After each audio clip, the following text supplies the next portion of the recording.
lanjutkan sesi terakhir untuk menyampaikan masing-masing narasumber closing statement, tapi saya ingin menyampaikan seperti Pak Herman tadi mengatakan kalau secara total di Indonesia itu bisa saja 20 juta pengangguran. Saya berdiskusi sama teman-teman di Makassar ini, kalau kita lihat yang tidak menganggurkan itu pegawai negeri. Pegawai Pemkot itu kurang lebih 16.000. Tambah kira-kira provinsi kurang lebih 5.000. Kemudian TNI, Polri. Jadi yang aktif bekerja itu kurang lebih 60.000 dari 1.500.000 penduduk di Makassar. Jadi kita bisa hitung berapa yang terdampak langsung secara ini. Dan ini juga merupakan suatu masalah tersendiri. Yang kedua, seperti Pak Herman juga tadi bilang, 45 sebetulnya 45 hotel itu tutup total. Kira-kira pegawainya kalau dari 45 itu kurang lebih 5.000 sampai 10.000 orang yang terdampak seperti itu. Belum usaha kecil menengah, penjual pisang epe, penjual apa semua yang sama sekali nggak bisa bikin apa-apa sebetulnya. Nah kalau kita juga mau ke satu tatanan yang baru, new normal, harus mulai dari nol. Persoalan-persoalan ini seperti kita katakan, kita sepakati tadi bahwa tidak pernah kita perkirakan, tidak pernah kita pikirkan, kita tidak pernah bagaimana, tetapi saya lebih cenderung seperti apa yang disampaikan Pak Majid ya. Kita benahi diri, benahi usaha, benahi organisasi. Nah, saya minta statement terakhir dari Bung Troy untuk disampaikan kepada masyarakat, sampaikan kepada teman-teman jasa konstruksi, dan disampaikan kepada pemerintah. Silakan, Mas Troy.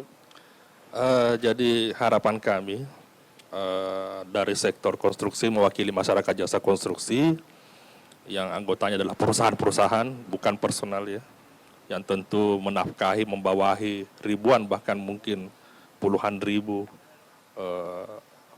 pelaku dan pekerja konstruksi. Tentu kita mengharapkan bahwa tidak bisa tidak untuk di sektor konstruksi ini bukan industri kreatif, harus dibantu atau diintervensi oleh pemerintah karena terkait dengan pos anggaran dan ataupun kebijakan-kebijakan perekonomian berkaitan dengan sektor jasa konstruksi. Yang kedua, kami menghimbau kepada perusahaan-perusahaan jasa konstruksi bagaimana caranya kita membuat time schedule bagi usaha kita, bagi perusahaan kita. Time schedule itu kita ilustrasikan bagaimana supaya ada pos-pos untuk kita membangun cadangan-cadangan ataupun membangun usaha-usaha yang berkelanjutan yang ada kaitannya dengan sektor konstruksi, bisa perumahan ataupun misalnya perumahan yang tidak usah klaster, yang 1-2 unit ataupun bekerja sama dengan pengusaha properti. Di sektor swasta lainnya yang ada hubungannya dengan teknis ataupun konstruksi. Yang ketiga, sudah saatnya kita mungkin seperti luar negeri, usaha-usaha kecil konstruksi itu dari rumah tangga saja. Kita bisa menawarkan tetangga-tetangga kita, lingkungan kita, ataupun relasi-relasi kita yang masih mempunyai cadangan-cadangan untuk kita lakukan bagaimana kita buatkan strategi marketing penawaran yang baik supaya mereka kita sentuh untuk membantu kita mengisi ruang-ruang yang kosong ini dengan melakukan usaha-usaha mungkin yang berkaitan dengan kreativitas konstruksi. Yang terakhir, seperti kami sampaikan tadi, rekayasa perekonomian, rekayasa anggaran. Kalau kita biasa mendengar jalur puncak Bogor ada rekayasa lalu lintas, kita perlu lakukan rekayasa perekonomian untuk membangun pertumbuhan ekonomi di Sulawesi Selatan, khususnya sektor jasa konstruksi. Itu saja. Terima kasih dari kami, dari Gapeksindo. Terima kasih, Gatoksindo. Kadin gimana, Kadin? Ya, kalau kami dari Kadin, kami berharap bahwa pemerintah betul-betul serius dan bagaimana kemudian pandemi ini cepat berlalu. Karena kalau pandemi ini tidak berlalu, pengangguran, kemiskinan pasti di depan mata, dan PHK itu pasti, tidak bisa dihindari. Jadi kami minta bagaimana pemerintah itu bisa serius menangani COVID sehingga kita bisa cepat selesai. Dan yang paling penting lagi adalah bagaimana stimulus ini bisa tepat sasaran. Karena salah satu juga yang menunjang ekonomi bisa berjalan dengan baik ketika stimulus ini bisa tepat sasaran. Dan mudah-mudahan kami dari teman-teman yang tergabung di Kadin bisa tetap eksis sehingga pergerakan ekonomi dan dunia usaha ini bisa berjalan dengan baik.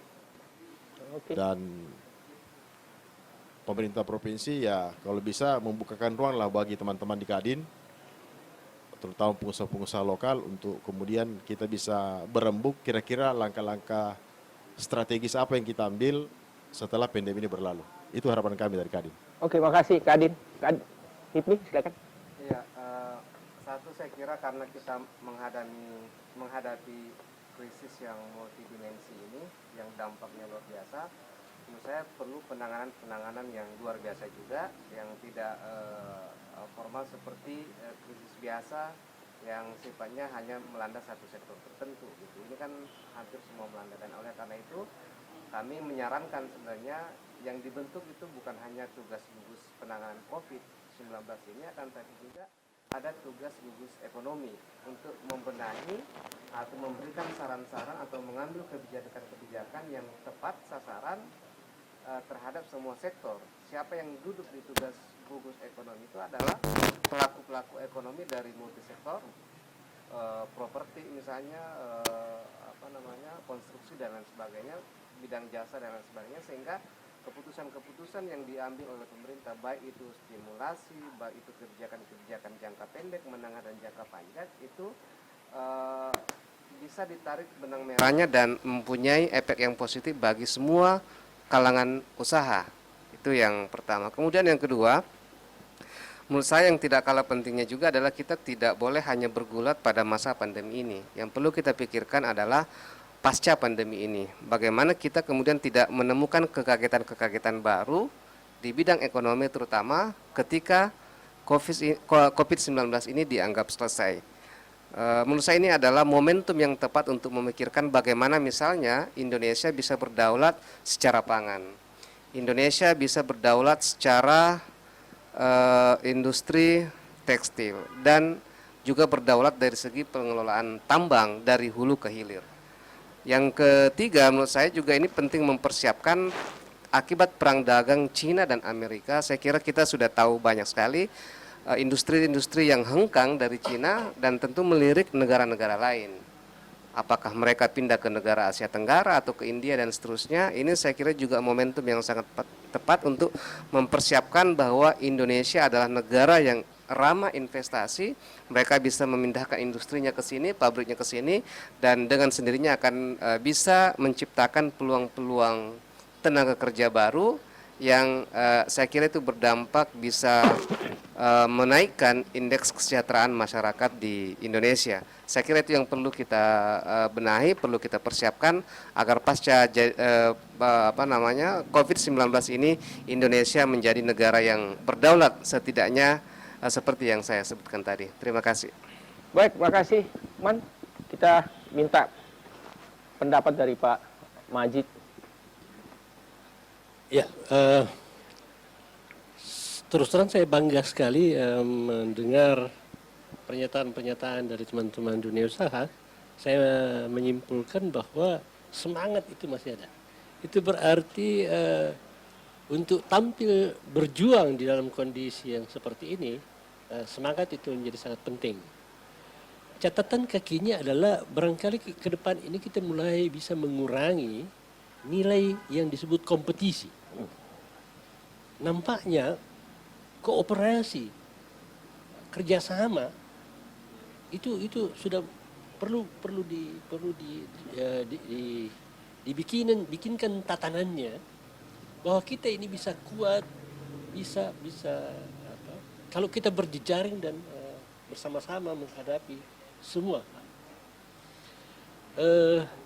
Saya membaca headline koran tadi pagi yang mengatakan bahwa tolong kebijakan pemerintah di Sulawesi Selatan ini mendengar akademisi.